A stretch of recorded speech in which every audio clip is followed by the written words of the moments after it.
एक बहुत ही प्रख्यात व्यक्ति थे जिनका नाम था एली वेसिल।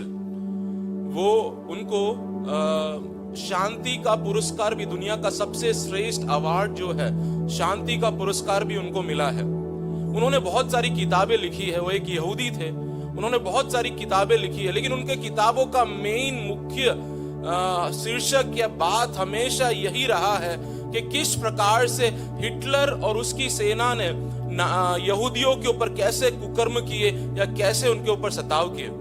उनके जीवन की एक घटना को इस प्रकार से वो कहते हैं कि बहुत घटनाओं को मैंने देखा।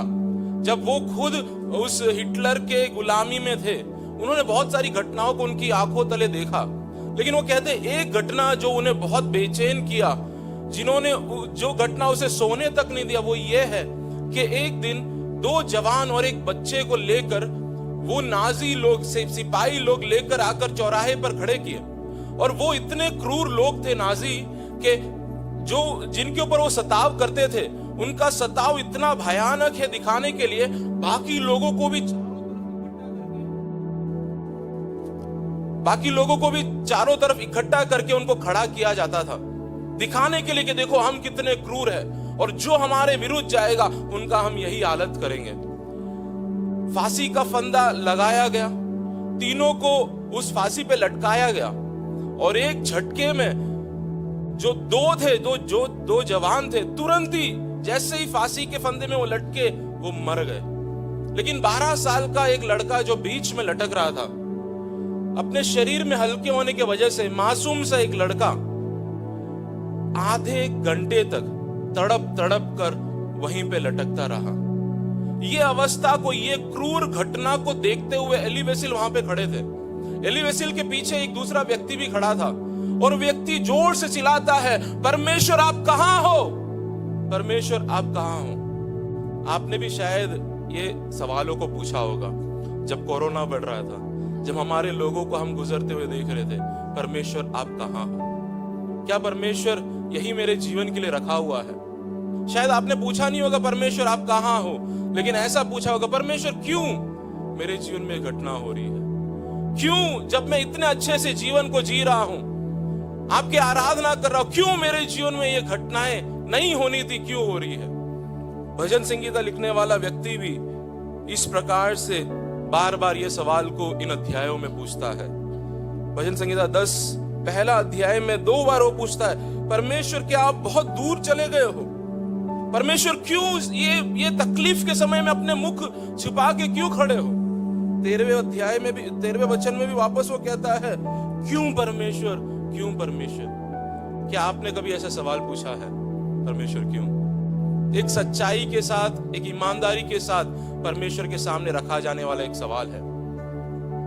देखो, ये जो 18 पदों को जब वचनों को पढ़ते हैं, हम एक प्रार्थना इसलिए करते हैं ताकि परमेश्वर हमारी प्रार्थना सुन ले, लेकिन इन 18 वचनों के अंदर परमेश्वर कोई भी उत्तर दाऊद को नहीं देता।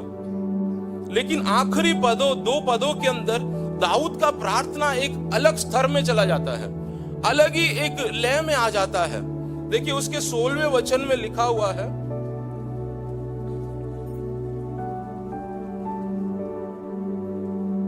यहोवा सदा और सर्वदा का राजा है।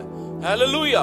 वो एक शांति के समय में ये भजन नहीं लिख रहा, दुख तकलीफ चारों तरफ। देखो ये वचन को जब ध्यान से मनन करते हैं, यहां पे हम देख सकते हैं दुष्ट जो है अच्छाई के साथ जीवन को जी रहे हैं, कुकर्मी जो है उनके जीवन में आशीष आशीष आशीष ही है, लेकिन जो धर्मी व्यक्ति है वो कष्ट को सह रहा है। हम भी कई बार हमारे प्रार्थनाओं में पूछते हैं, अरे मैं तो IPCOG चर्च में जाता हूं, उपवास करता हूं, प्रार्थना करता हूं, हर एक मीटिंग में जाता हूं, प्रभु जी मेरे जीवन में इतना तकलीफ क्यों है, इतना दुख क्यों है? अरे मेरा पड़ोसी वो परमेश्वर को नहीं जानता, वो उपवास नहीं करता, वो प्रार्थना नहीं करता, उसके जीवन में कितनी शांति है, कोई दुख नहीं है, कोई तकलीफ नहीं है। ऐसे एक पृष्ठभूमि के अंदर दाऊद चिल्ला के कह रहा है, यहोवा आप सर्वदा के राजा हो। दूसरे शब्दों में कहा जाए, परमेश्वर चाहे मुझे कुछ समझ में आ रहा है या नहीं आ रहा है, शायद मेरी इच्छा के अनुसार मेरी परिस्थिति चल रही है नहीं चल रही है, लेकिन मुझे एक चीज का हिम्मत है कि परमेश्वर हर एक बातों के ऊपर आपने नियंत्रित किया हुआ है, आप कंट्रोल कर रहे हैं। आप पूछोगे दाऊद के अंदर ये हिम्मत कैसे आया? बाइबल के अंदर दाऊद का कहा गया सबसे पहला वाक्य क्या है? जब गोलियात नामक दानव व्यक्ति उसके सामने आके खड़ा हुआ और इस्राएलियों को ललकार रहा था कि आओ सामने, कोई हिम्मत है तो आओ, लड़ने के लिए आओ मेरे साथ। सब डर कर खड़े थे, सब गोलियात की ओर देख रहे थे, सबकी आंखें गोलियात के ऊपर थी, लेकिन उसके मध्य में दाऊद खड़े रह के क्या बोलता है? ये कतना रहित फिलिस्ती कौन है जो सेनाओं के यहोवा को ललकार रहा है, सेनाओं के यहोवा की सेना को ललकार रहा है।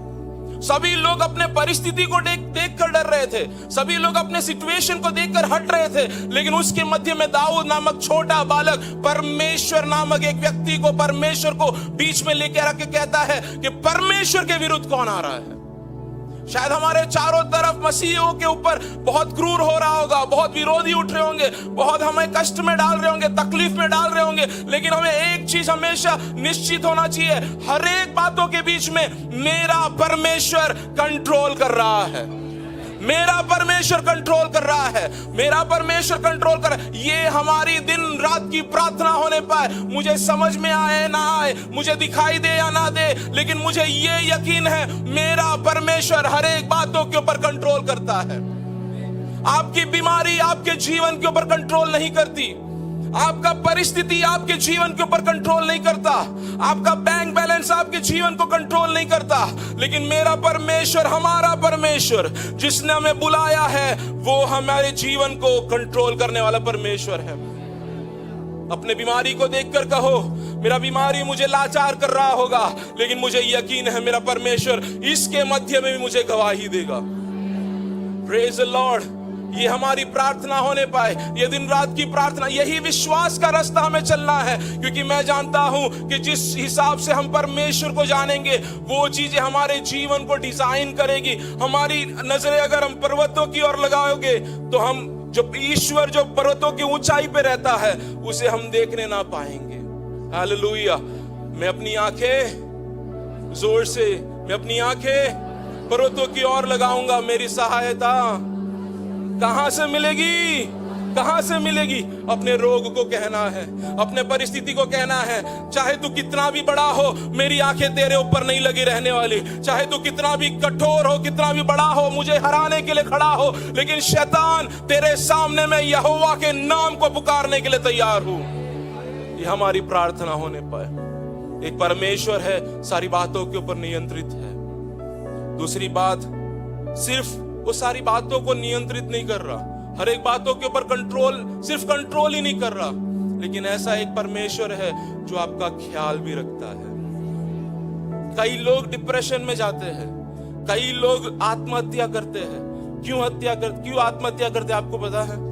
क्योंकि उनकी बातों को सुनने के लिए कोई नहीं था, क्योंकि उनके साथ एक पल बैठकर उनकी लाचारी के कहानी को सुनने के लिए कोई नहीं था, आखिर में कोई सुनने के लिए नहीं था, वो आत्महत्या कर लेते हैं। लेकिन आगे के पद में जब हम पढ़ते हैं, वहां पे लिखा हुआ है, 17 पद में लिखा हुआ है, हे यहोवा तूने नम्र लोगों की अभिलाषा सुनी है।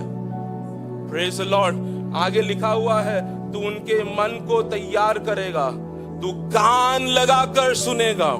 हमारी आंसुओं को देखने के लिए कोई व्यक्ति नहीं होगा, हमारे परिस्थिति को समझने के लिए कोई व्यक्ति चाहे खड़ा नहीं होगा हमारे साथ। हमारे खुद के लोग हमें तिरस्कार कर सकते हैं, हमें समाज से निकाल सकते हैं, कोई सुनने, उन लोग भी शायद सोचेंगे अरे इसका तो कोई सुनने वाला नहीं है, इसको गांव से निकाल देते हैं, इसको अपने घर से धक्के मार के हटा देते, कोई सुनने वाला नहीं है। लेकिन मेरा न्यायी परमेश्वर का वचन कहता है, मैं तेरी प्रार्थनाओं के ऊपर, मैं तेरी दुहाई के ऊपर अपने कान को लगाने वाला परमेश्वर हूं। आप अनाथ नहीं हो, आप अकेले नहीं हो। आप ऐसा मत सोचना मेरे साथ खड़े रहने के लिए कोई नहीं है, मेरे परिवारजन मेरे साथ नहीं है। हमेशा मन के अंदर कहना, मेरी प्रार्थनाओं को सुनने वाला मेरा परमेश्वर आज मेरे साथ है।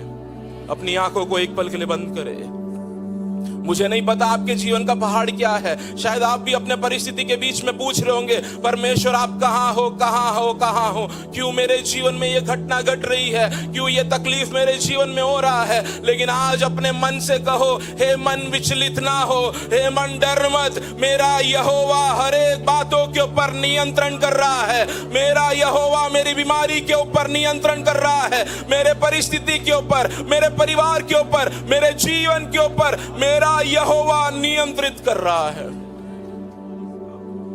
प्रभु जी, ये वचन से हमसे बोल और बातचीत किया, इसलिए धन्यवाद करते हैं। हमारे जीवन को आपके हाथ में समर्पित करते हुए प्रार्थना करते हैं। आपका महान कार्य हमारे जीवन में इन दिनों प्रकट होने के लिए हम प्रार्थना, हमारा मन विचलित ना होने पाए प्रभु, अपने हियाव से हमारे मन को भर। प्रार्थना सुना, इसलिए धन्यवाद। यीशु के नाम से सुन और ग्रहण कर पिता। आमीन, आमीन। परमेश्वर आप सबको इन वचनों से आशीष दे।